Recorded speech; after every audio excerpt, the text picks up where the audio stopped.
All right, here we go with Chapter 16 of The Murder on the Links. The Beroldy Case.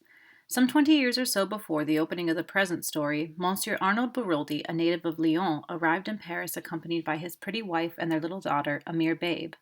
Monsieur Beroldy was a junior partner in a firm of wine merchants, a stout, middle-aged man, fond of the good things of life, devoted to his charming wife, and altogether unremarkable in every way.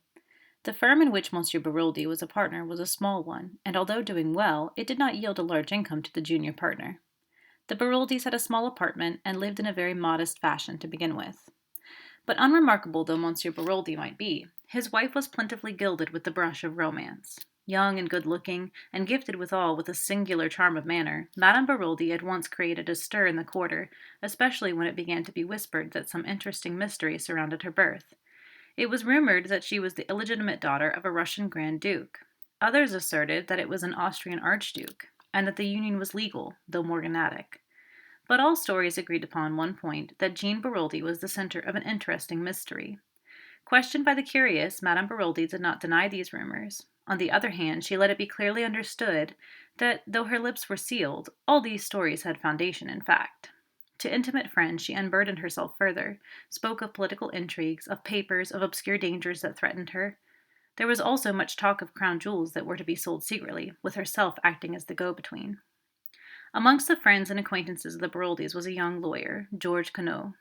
It was soon evident that the fascinating Jean had completely enslaved his heart. Madame Beroldy encouraged the young man in a discreet fashion, but being always careful to affirm her complete devotion to her middle-aged husband.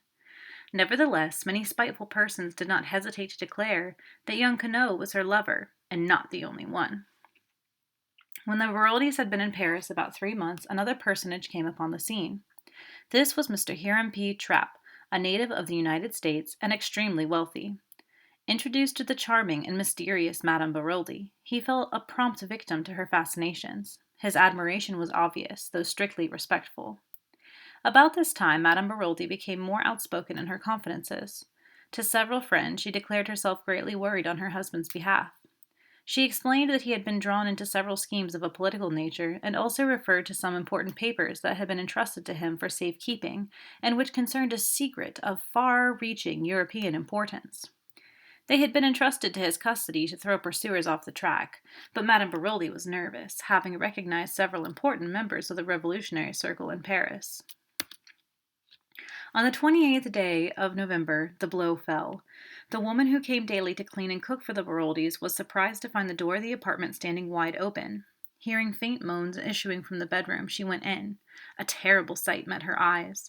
Madame Beroldy lay on the floor, bound hand and foot, uttering feeble moans, having managed to free her mouth from a gag.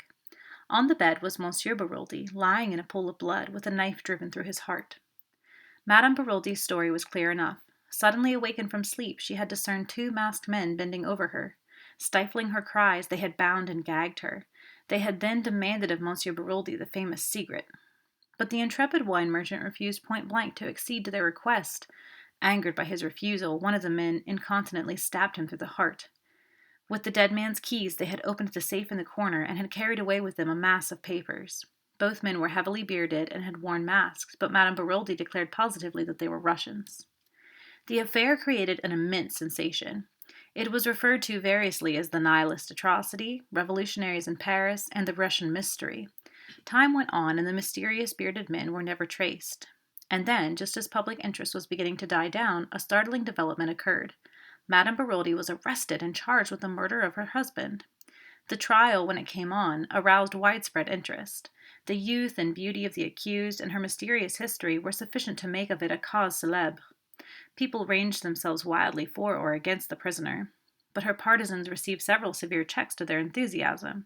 The romantic past of Madame Beroldy, her royal blood, and the mysterious intrigues in which she had her being, were shown to be mere fantasies of the imagination. It was proved beyond doubt that Jean Beroldy's parents were a highly respectable and prosaic couple, fruit merchants, who lived on the outskirts of Lyon.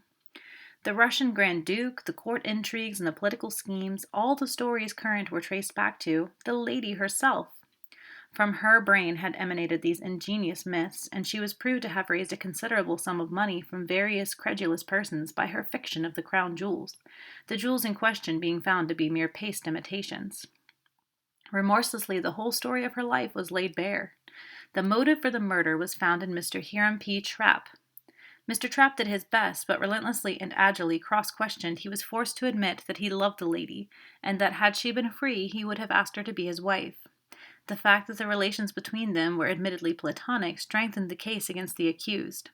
Debarred from becoming his mistress by the simple, honorable nature of the man, Jean Beroldy had conceived the monstrous project of ridding herself of her elderly, undistinguished husband and becoming the wife of the rich American. Throughout, Madame Beroldy confronted her accusers with complete sang-froid and self-possession. Her story never varied. She continued to declare strenuously that she was of royal birth, and that she had been substituted for the daughter of the fruit seller at an early age. Absurd and completely unsubstantiated as these statements were, a great number of people believed implicitly in their truth.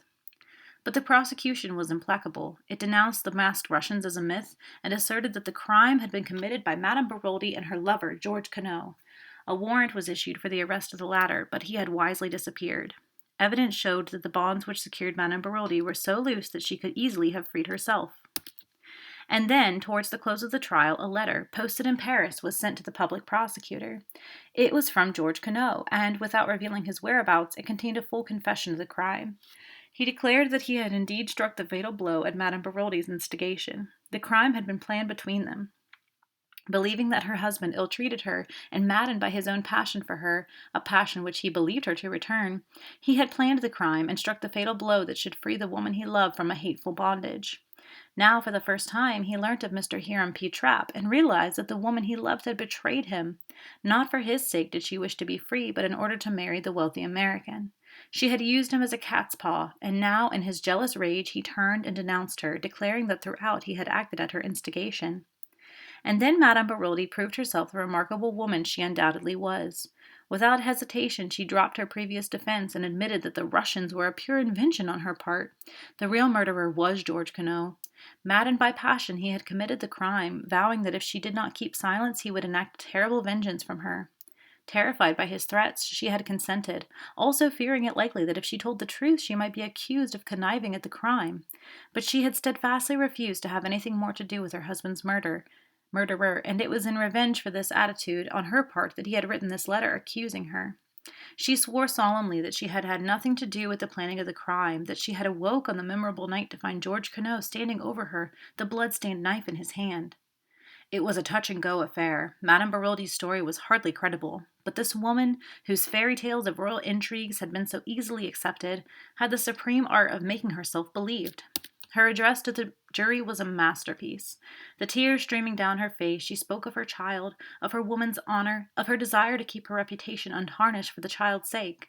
She admitted that, George Queneau having been her lover, she might perhaps be held morally responsible for the crime, but before God, nothing more. She knew that she had committed a grave fault in not denouncing Queneau to the law, but she declared in a broken voice that that was a thing no woman could have done. She had loved him. Could she let her hand be the one to send him to the guillotine? She had been guilty of much, but she was innocent of the terrible crime imputed to her.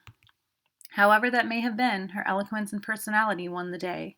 Madame Beroldy, amidst a scene of unparalleled excitement, was acquitted. Despite the utmost endeavors of the police, George Queneau was never traced. As for Madame Beroldy, nothing more was heard of her. Taking the child with her, she left Paris to begin a new life. All right, so basically this chapter is just a summary of the Beroldy case, and we can see many, many, many parallels that make it similar to the current case, and it pretty much indicates that Madame de Broglie, who used to be known as Madame Beroldy, is a very shady and dangerous woman.